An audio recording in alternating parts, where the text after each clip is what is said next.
skezo otie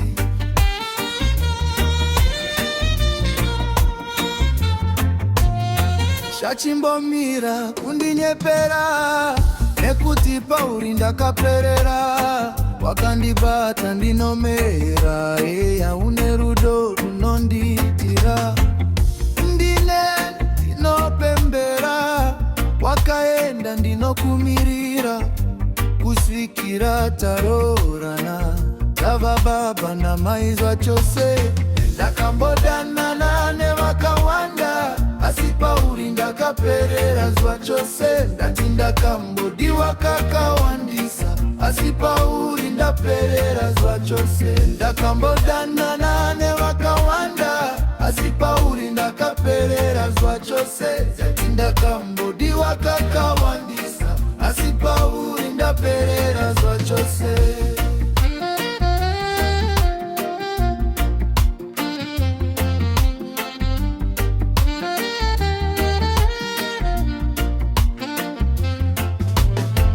Hasha dzako ndadzisawandisa rwizi rwakazara runoserera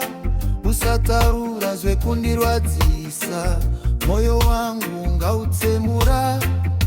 uri wangu iwe ini ndiri wakovo uri wangu iwe ini ndiri wako saka usandisiye mumwe wangu neniwo handikusiyewo futi ndakambodanana nevakawanda asi pauri ndakaperera zuva chose ndati ndakambodiwa kakawandisa asi pauri ndaperera zuva chose ndakambodanana nevakawanda asi pauri ndakaperera zuva chose ndati ndakambodiwa